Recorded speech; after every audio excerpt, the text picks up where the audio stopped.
Toby Tiangco nag-warning na sa palasyo. Eto na, grabe na to. Matindi to, matindi. Oo, siguro itong si Congressman Toby Tiangco ay hindi na rin matiis ang nangyayaring scripted na investigasyon mapatungkol kay Saldico. At dito sa flood control scam na tinutukoy nga silang dalawa ni Martin Romualdez na mastermind dito sa isyung ito.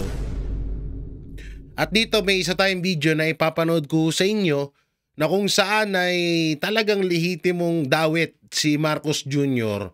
dito sa issue mapatungkol sa flood control. At eto, dito muna tayo sa isang balita no mapatungkol dito sa flood control na ito. Oo, hanggang saan ba yun yan? 440 yan. Dito, ito papakita ko sa inyo ha. Bago pala yan, dito muna tayo. Ayan. Passport! Puta na, hindi ko pa pala na-edit to.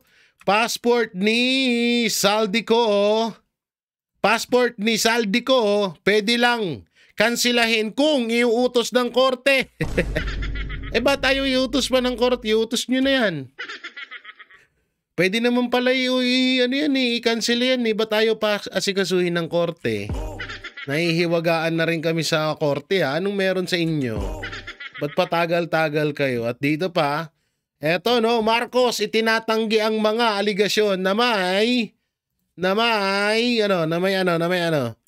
may kinalaman siya sa korupsyon ng flood control project. O sige, babasagin natin mamaya yan. May ipapakita ko sa inyong ebidensya mapatungkol dyan sa sinasabi ni Marcos Jr. At eto pa, sabi ng isa sa mga bulldog ni Martin Romualdez, lahat ng pera binigay ng gobyerno sa AKAP, lahat napunta sa taong bayan. Totoo naman, napunta nga talaga nung eleksyon. Ang galing, di ba? Totoo nga naman yung sinasabi niya, napunta nga naman doon nung eleksyon nga naman. Yung eleksyon kasi bumabaha ng bumabaha po ng ayuda, 'di ba? Alam naman natin 'yan na grabe ang pagbaba ng ayuda nung panahon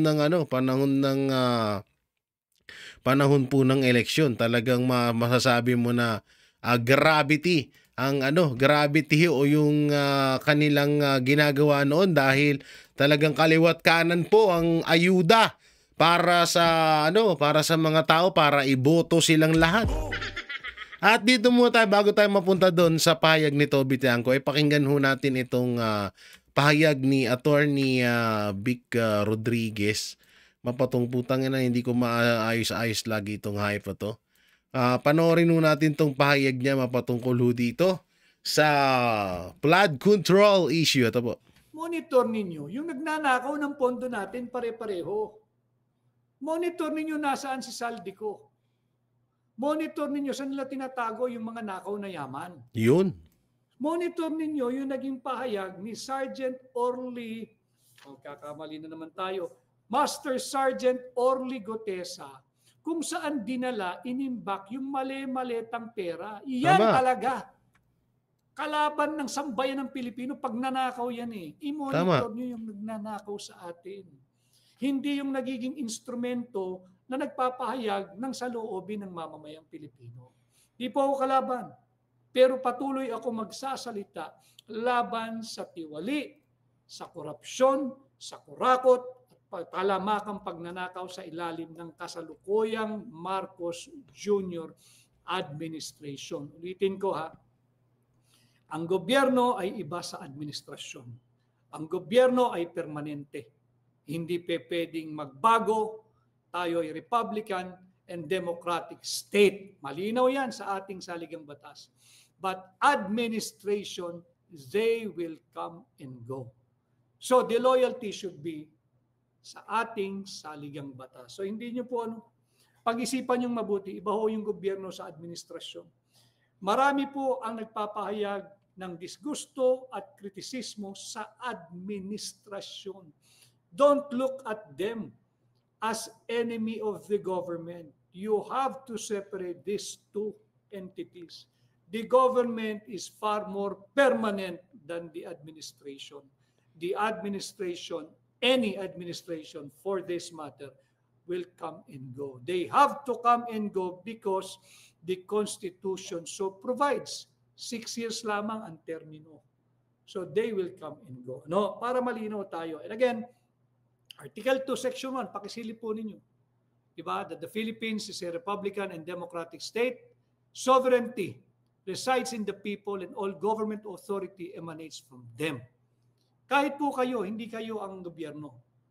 Kasalukuyan lang kayong nasa administrasyon ngayon kung ano man po branch of service kayo. Ano ho, para lang po tayo malinaw. And then monitor nyo, ito dapat nyo i-monitor. Bakit hanggang sa ngayon, walang nakakasuhan? Pwede na hong kasuhan yan ng violation ng Revised Penal Code Article 217. Yan ang isa sa pinakamalaking tanong. Malversation of public funds. Article 220, illegal use of public funds or property. Ano po yun? Yung ODA, yung Overseas Development Assistance, minanggil po nila. Yung unprogrammed funds, pinag-juggle nila. Hanggang ngayon wala nakakasuhan. Yan po, kalaban po ng gobyerno yung mga yan. Bakit? Ninanakaw po nila, pera natin pare-pareho eh. Imbis na sanang palakasin, higit ang ating education system, ninanakaw po nila eh. Pahirap sila eh. Sila i-monitor nyo. Article 219, failure of responsible officer of the Revised Penal Code po ito, Article 219. Failure of a responsible officer to render accounts before leaving the country. O si Saldico, wala na, umalis na eh. Wala mang clearance. Pinaalis na eh. Grabe yung perang dumaan dyan, sa palad niyan, tiyak tayo yan. Yan ang i-monitor nyo. Bakit hindi kinakansela ng gobyerno yung kanyang pasaporte? Yan, isa pa yan. Hindi ba? Yung Article 170, balik po tayo doon sa isinampa naming kaso ni Congressman Sid Ungab at ng mga ilang kilalang abogado. Article 170 of the Revised Penal Code, falsification of legislative documents. Sino yung makating kamay na nagpuno ng mga patlang at blanco diyan sa Bicameral Conference Committee report? Yan. Sino? Panagutin natin dahil hindi po biro-birong kaso na ang nangyayari sa ating bansa. Ano? So, batiin ko lang po yung iba. Si Robert Namindang, maraming salamat. Patuloy po kayong magkomento, ng Lebanon, mag-iingat po kayo dyan.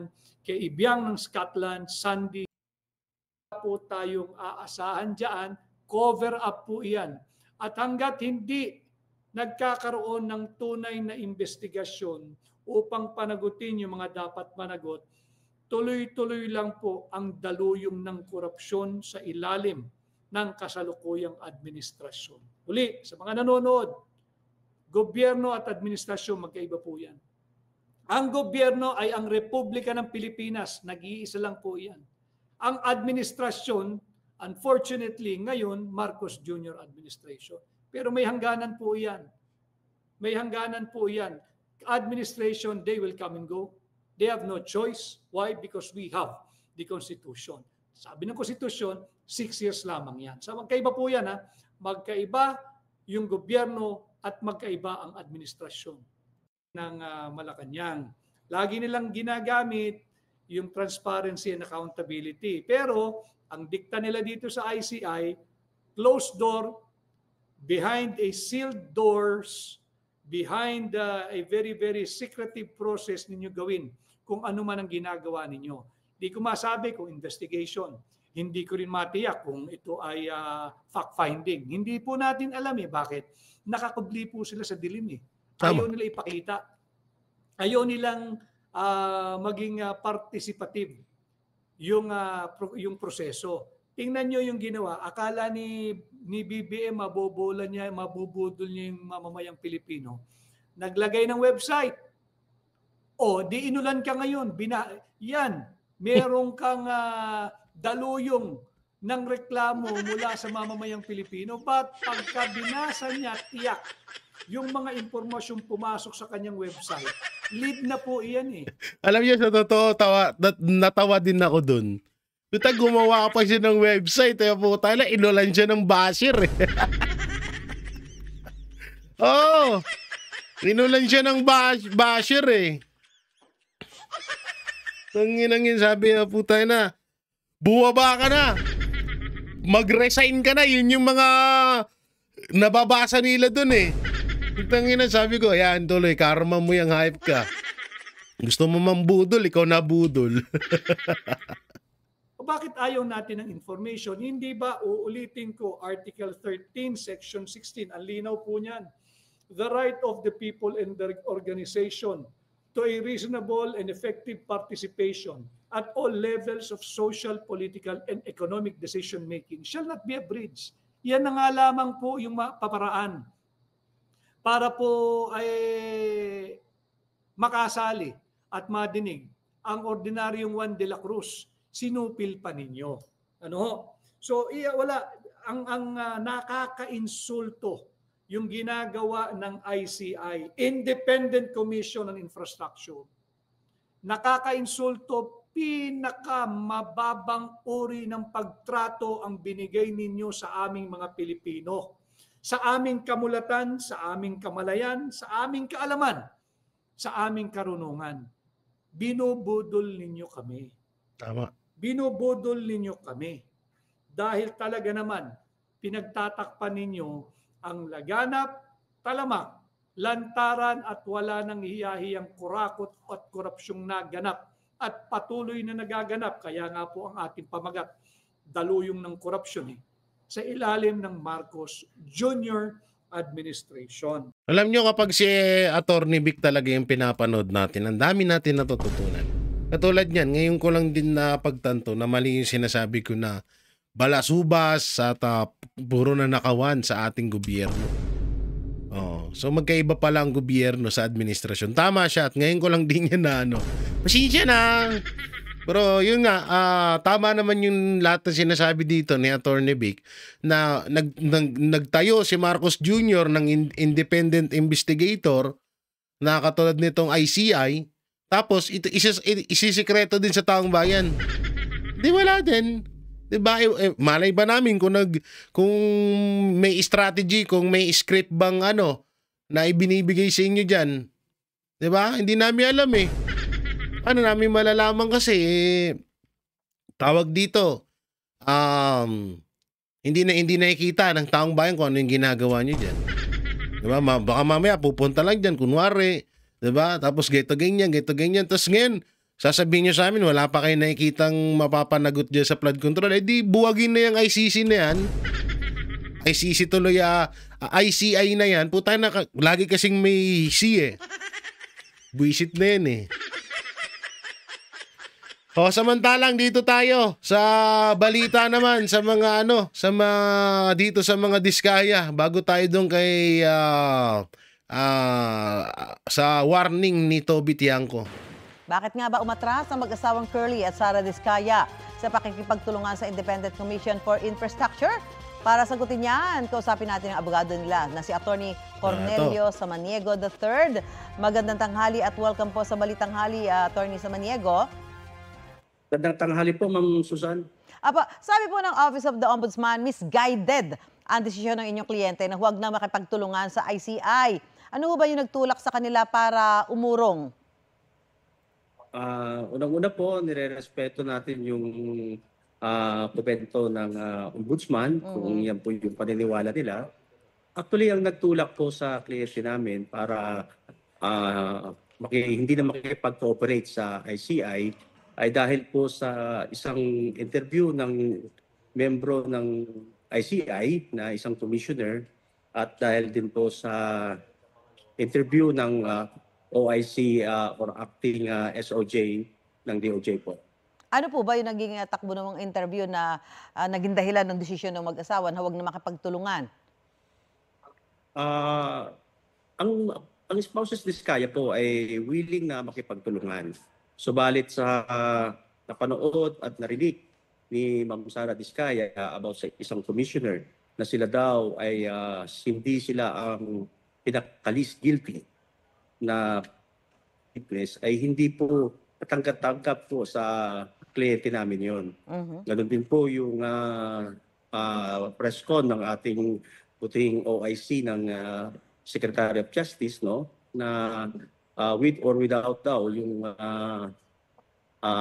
testimonya ng spouses Diskaya ay makakapag-file sila ng kaso laban sa mga opisyal na kasangkot sa anumanyang flood control projects po. Opo, Attorney. Ano naman ho yung masasabi niyo sa pahayag ni Ombudsman Remulla na may mga pinoprotektahan daw ang inyong mga kliyente? Nire-respeto po natin yan kung yun po yung pananaw ng ating butihing Ombudsman Boying Remulla. Sa tingin po namin, opinion niya yun. Nire-respeto po namin. Apo. At Attorney, sabi din ho ng DOJ at Ombudsman, selective at walang tell-all affidavit ang mga kliyente nyo. At sabi nyo rin ho dati, may malaking tao na hindi pa napapangalanan na nasa affidavit ng kliyente nyo. May kinalaman po ba itong malaking tao kung bakit hindi pa sinasabi ng kliyente nyo ang lahat? Actually, ma'am, doon sa sinasabi naming malaking kliyente, ay malaking taong kasabwat. Actually, nabanggit na po rin yan ng aming kliyente before the Senate Blue Ribbon Committee. Kaya lang, mas specific po yung participation niya at yung pagtawag-tawag nila sa kliyente namin at that time at kung paano nila ipitin ang aming kliyente, no? At humihingi sila ng pera sa kanya. At the onset, ayaw niya talaga ng mga ganyan, ma'am. Dahil mapabalam ang mga proyekto, napipilitan po si Mr. Diskaya na magbigay. No? So, kaugnay po dyan, supposed to be submit na namin yan sa ICI, yung sinasabi namin affidavit, kasi hiningi rin po ng ICI. Ang naging problema lang po ay mayroon pong isang commissioner, ang membro ng isang ICI, na nagpa-interview po pending the investigation of these flood control anomalies. Para sa client, hindi po katanggap sa kanila, bali nagdududa po sila kung ano ba to. Independent commission ba to for infrastructure para malaman natin ang katotohanan or ginagawa lang kaming witness at bandang huli sasampahan din pala ng kaso. Ano ba ho tingin ng mga kliyente nyo doon sa tinatakbo ng investigasyon ngayon? Nung una po maganda ang nangyari lang po hindi na gustuhan ng mga kliyente namin yung pagpapa-interview ng isang member po ng ICI. Sa lahat po ng pagdinig, Ma'am Susan, sa Senate, sa Congress, sa DOJ, sa ICI, dumadalo po kami parati. Actually nga ho, humingi kami ng assistance sa ICI para tulungan kami sa Senate Blue Ribbon Committee sa hula, no? Para bigyan kami ng 7-day furlough patungkol kay Mr. Diskaya para i-collect niya lahat yung mga dokumento na hinihingi ng ICI. Sa kasawayang palad po, wala pong ganyang assistance na naibigay sa amin ng ICI. Yung last hearing po namin, hindi itong nakaraan, humihingi po kami nasa recorded po yan ng ICI proceedings. Pero hinihintay po namin para makapag-comply kami sa gusto ng ICI. Pero hindi po namin gawa nung nakatali po ang mga kamay namin. Gawa nung yung isang si Mr. Diskaya ay nandun pa rin sa Senate Detention Facility po based on the contempt order by the Senate Blue Ribbon Committee last September 18 po. Apo. Attorney, ito, mainit na balita pa ho. Ibinasura po ng Pasay RTC ang petition for habeas corpus ng kliyente niyo si Curly Diskaya. Mananatili pa rin siya sa Senate custody. Ano po ang reaksyon niyo dyan? Bilang as an officer of the court, we have to respect the decision of the court, Ma'am Susan, whether it is favorable or not. But we have other options, legal options to make para naman hindi mapabayaan ang karapatan ng aming kliyente, Ma'am. Okay na. Tsaka ano na rin naman nakatunog na itong mga mag-asawang Diskaya. Talagang gagawin silang witness ni Remulla, hindi laban kay Romualdez at Saldico. Gagawin silang witness laban kay Senator Bongo at sa mga Duterte. Yun talaga ang punteriya na gagawin dapat ni Remulla. Kaya nga ngayon ginigipit nila to ng ginigipit ng gusto para nga pumanig sa kanila. Hindi ko kinakampihan siya, kung makukulong man siya wala akong pakialam doon, pero ang punto ko kasi dito maganda na rin yung advance yung pag-iisip ng nitong mag-asawang Diskaya, kasi nga yun naman na din talaga, gagamitin lang talaga sila ng administrasyon laban sa mga Duterte para malihis na naman nga itong issue na to. Malihis na naman to. Tingnan mo yung ginagawa ni Remulla ngayon, halatado na eh, obvious na eh, 'di ba? So ngayon abangan na lang natin. Ang ginagawa kasi, ginigipit tong mag-asawa ng gusto para nga tawag dito, kumampi sa kanila. Pero paalala lang, mag-asawang Diskaya, baka matulad kayo kay Torre. Pagkatapos, kung mga Duterte nga, hinudas nila, pagkatapos nilang pakinabangan, kayo pa kaya? Paalala lang ho. Samantalang, eto na, panoorin nun natin itong warning ni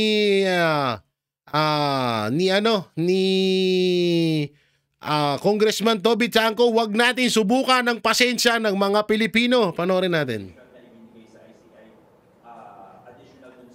Yes, may mga bago silang tanong na clarifications para maintindihan nila mas lalo kung paano yung proseso. So, nagbigay tayo kung ano yung nalalaman natin tungkol sa mga bagay na yun. Siyempre, alam natin, sinabi natin, may mga bagay naman na hindi tayo aware. So, sinabi rin natin na hindi ako aware dyan sa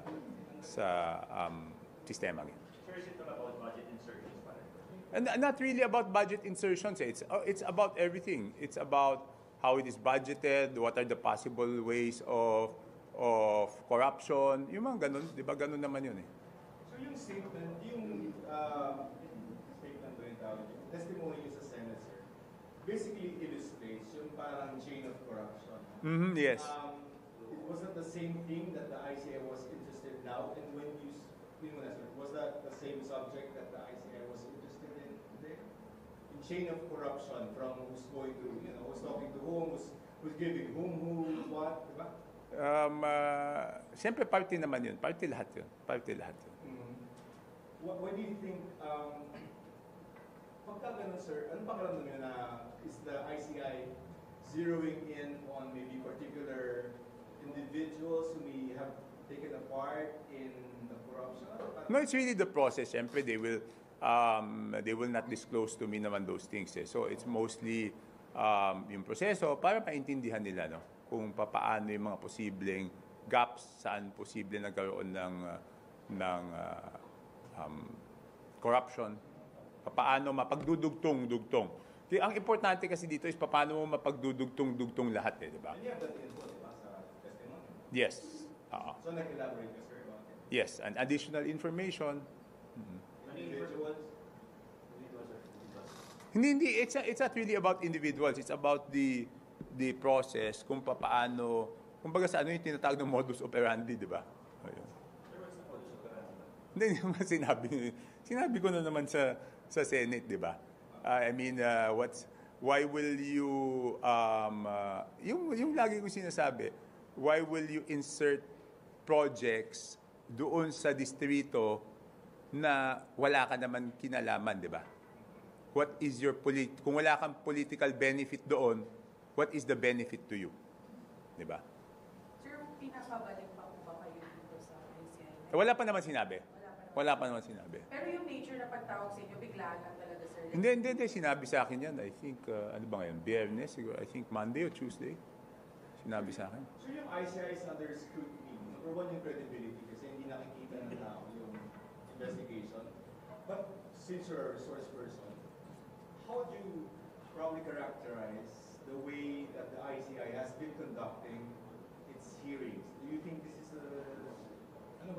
Okay, number one yung credibility, yung integridad ng mga bumubuo ng ICI, talagang napakataas ng integridad nila, di ba? Si former Justice Andres Reyes, former Secretary Babe Singson, yung head ng ng SGV. So, you cannot question their integrity. It's beyond question. What's the direction of the investigation? I mean, syempre ang nakikita ko lang yung pagtanong sa akin. No? I don't know how they conduct it with other resource persons, but very professional naman sila. So you believe naman, sir, in the way the ICI is conducting itself? Yes. What do you think? What do you have confidence na this is a serious investigation? Hindi, because alam naman ng lahat di ba? Alam naman ng lahat na galit yung tao. Okay? Alam naman ng lahat na hinahanap ng tao yung katotohanan. Alam naman ng lahat na may pag-iisip na yung tao kung sino yung talagang mga gumawa ng kasalanan eh. Ang kailangan na lang buuin dito is yung ebidensya para mapatunayan sa korte na yung mga may kasalanan, talagang may kasalanan.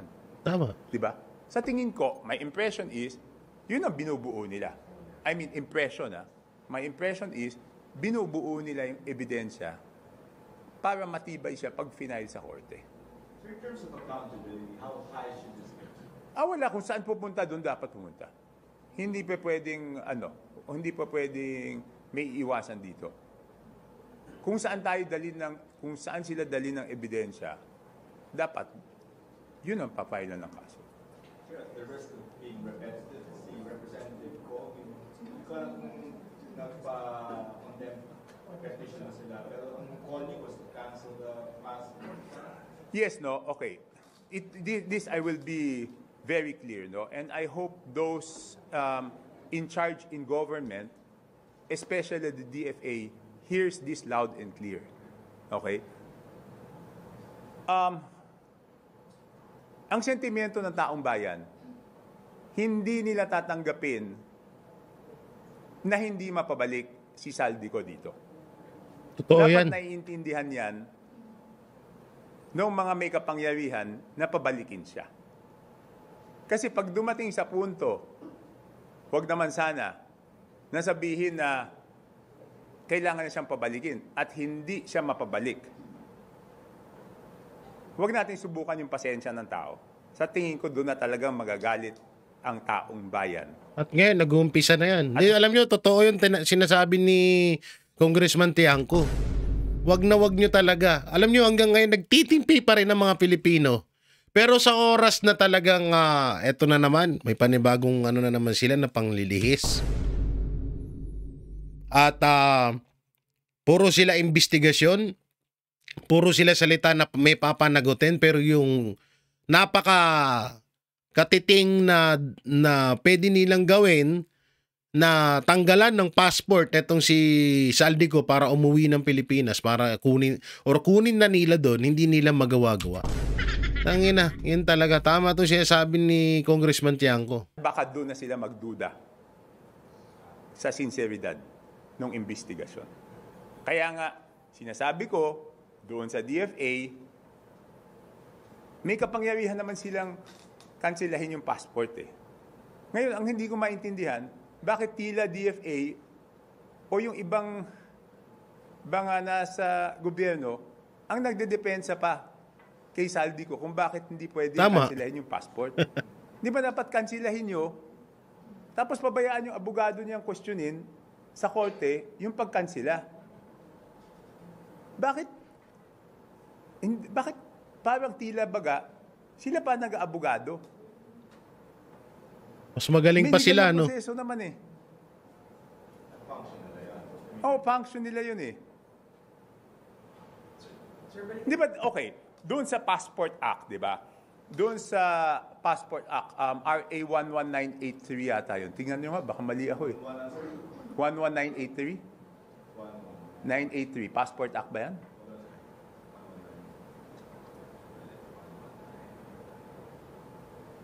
Sir, ano tingin niyo? Bakit parang meron kang hindi passport? Tama. Passport Act. Section 4 o Section 5. Nahandyan yung grounds. Tignan natin kung matalos pa yung memory natin. At least doon sa R8, tama tayo. 4 is authority to issue denial. Yan. Okay. Ganito, ha? medyo matalas pa pala memory ko. RA 11983, Section 4. Isa sa mga grounds dyan is national security. Tama? Yung galit na galit yung tao. Siguro naman mag-agree tayo na galit ng tao. May mga mass movements. Itong mass movements na to, pwedeng samantalahin ng masamang elemento Totoo para yan. ma-destabilize yung gobyerno. Hindi pa ba national security issue yan? Tsaka yan ang ginagawa ngayon ng mga terorista. Nakita niyo yung ginagawa ng mga terorista ngayon, mga makakaliwa? Ganyan na ganyan. Hindi pa ba yan pasok doon? Hindi So, pa sa daw DFA, hindi pa ba pasok yan? Hindi pa daw. So, ba't hindi nyo kanselahin? Tapos bahala na yung abogado niya mag-question. Oo, tama. Di, sa tingin ko kaya hindi nila makansela at hindi nila magipit-gipit etong si Saldico kasi nga natatakot sila na baka kumukak to. Baka pumutak. Baka ilaglag sila ni Saldico kaya ang ginagawa nila pilit nilang inaalagaan at pilit nilang dinidepensahan si Saldico. Kasi kapag sila na yung gumawa ng hakbang na mapauwi si Saldico, malamang sa malamang, syempre, sino ba naman ayaw ni Saldico makulong? Hindi pa pwede yan na punta na baka gapangin sa bahay nila. 'Di ba? Baka anong gawin ng Pilipino diyan? Kaya nga dapat talaga mapauwian at malaman na natin kung sino talaga yung Kasi hindi, ulitin namin, hindi magagawa yan ni Saldico kung siya lang. May mas mataas pa at makapangyarihang tao na nasa likod ni Saldico. Yun yung dapat nating malaman. Kaya nga, nananawagan tayo kay Saldico na maaari, hanggat maaga, ilaglag niya na yung dapat niyang ilaglag. Kasi kapag sa oras na hindi ka na kailangan ng mga to, ikaw na yung yayariin nila. Itaga mo yan sa bato. Oh! Kaya nga itong warning ni Congressman Tiangco kay Pangulong Marcos na wag nating subukan ng pasensya ng taong bayan. Kasi kapag naubos yan, putang ina, yari kayo dyan lahat, sagasa kayo lahat dyan. Yung pag-cancel ng passport, hindi ko nga alam kaya nga dapat sagutin ng DFA O ngayon, pag hindi na-cancel yan at hindi na pauwi at nakakuha ng passport sa ibang bansa na walang extradition, willing ba sila managot? Kayang-kaya ng DFA yan, kaso ang problema kung may humaharang sa DFA. Yan ang dyan Huwag natin masyadong sisihin ng DFA. Pero kung gugustuhin ng DFA at walang nag-uutos sa kanila, kayang-kaya ng DFA yan. Ang masama dyan, gagawin na sana ng DFA, may humadlang. Doon nagka-leche-leche. Pero naman napahagingan ng SIA. Hindi namin napag-usapan yan. Ano po? Si Representative. Hindi. Wala naman personalities wala naman kami personalities pinag-uusapan.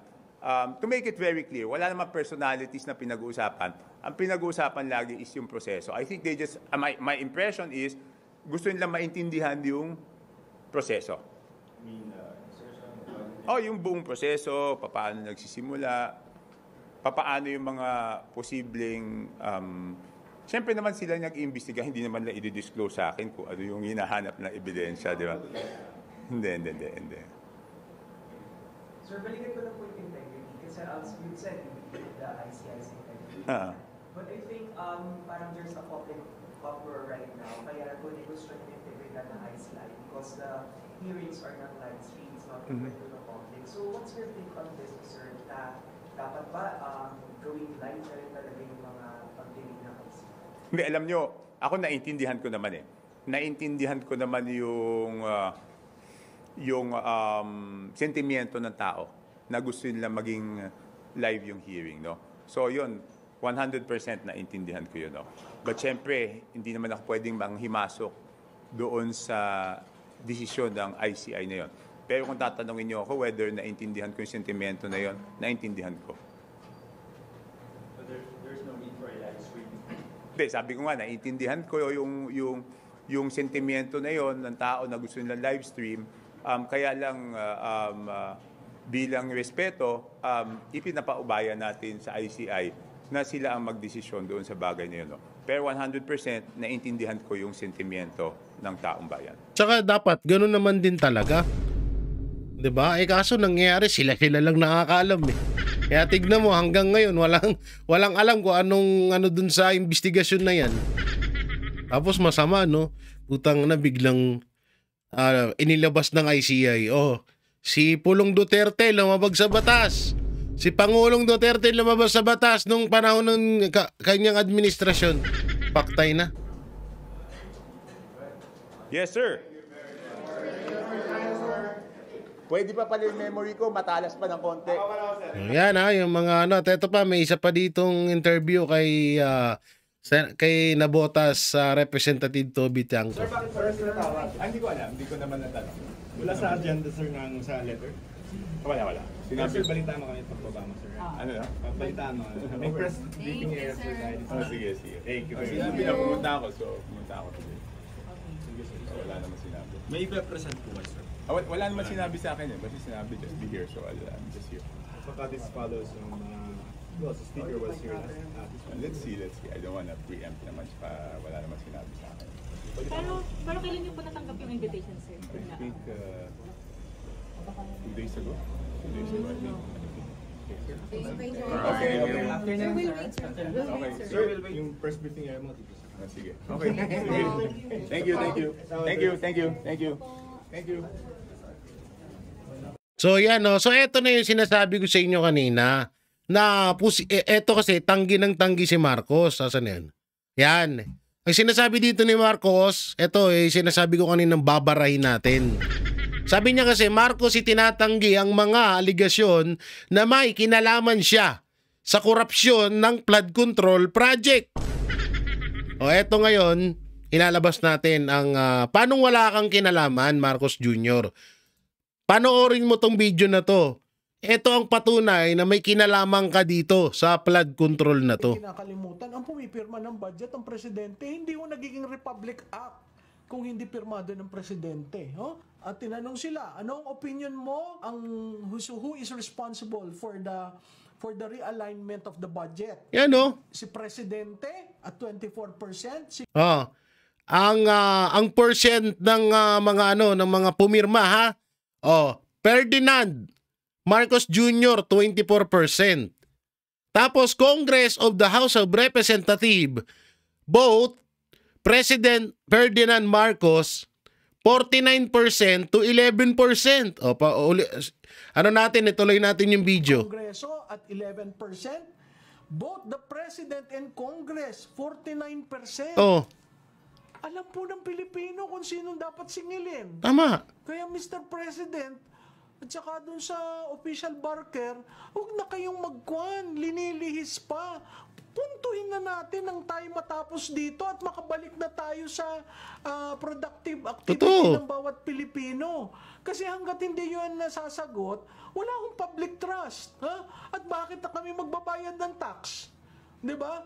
Kung yan lahat ng mga kontratista na dineclare nyong 13, 14, hindi pala nagbabayad ng tax. Tapos kayo, BIR, issue ng LOA sa mga ordinaryong citizen, yung mga dambuhalang kontratista at ang mga dambuhalang politikong kumita sa kontrata, hindi nyo sinisingil. magbabayad ba ng tamang tax? Yun, diba? Palakbakan natin, Mamalu Tequila tuloy. Eto tignan nyo, paano wala kang kinalaman dito, President Bongbong Marcos? Eto nga yung sinasabi ni Mamalu. Forward natin para makita natin Yan paano mo masasabi? Dito pa nga lang sa pagpirma ng budget is meron ka ng 24%. Sa pagpirma hindi to sa pera Oy. Baka magkamali kayo ng Tapos, House of Representatives, 11% lamang. Pagdating dito, sa House of Representatives, both Ferdinand Marcos Jr. is meron kang 49%. So, ilang percent yung mahina ako sa math, ha?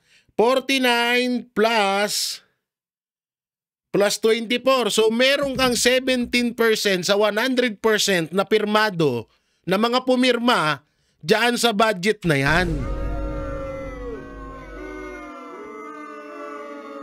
Diba? So, ikaw ang pinakamalaking sa ano, halimbawa sa pera na lamang, parang sa business. Yan. Halimbawa, nagkaroon ng business na milk tea. Diba? Paborito yan, milk tea. Doon, dalawa silang may-ari or tatlo. Sabihin na natin, si Martin Romualdez, Saldico, tsaka si Marcos Jr. Kay Martin Romualdez at Saldico, tigto 20% lamang. Doon sa dapat na 100% na i-share nila sa business na milk tea ni Marcos Jr. Tapos ito si Marcos Jr. ay merong 60% na ambag doon sa business na yon. So sino lamang? Yung tig 20% ni Saldico at Martin Romualdez? Di ba mas lamang yung 60% ni Marcos Jr.? Ganito yun eh. May 70% ang ambag mo sa pagpirma or pagpayag dyan sa budget na yan. Tapos, anong sasabihin mo sa amin? Eto, yan, nawala kang kinalaman. Ulul ka ba? Gago ka ata eh. Boplak ka ba? Wala kang kinalaman sa korupsyon ng flood control. Pero dito, kitang-kita yung kitang-kita yung percent ng pagpirma mo. Ikaw ang pinakamalaking ambag dito sa pagpirma mo. Meron kang 73%. Paano mo ngayon masasabi na labas ka dito sa korupsyon na to? Patarantaduhan yan, Marcos. Tigilan mo kami. Ginagawa mo kaming tanga ka. So yan mga kabiyaya, mga kabanateros, ano pong may kukomento nyo dito sa mga napag-usapan natin dito sa warning ni Representative Toby Tiangco at dito sa pahayag ni Attorney Vic Rodriguez mapatungkol sa korupsyon, at dito sa last na sinasabi ni Marcos Jr. na wala daw siyang kinalaman sa korupsyon.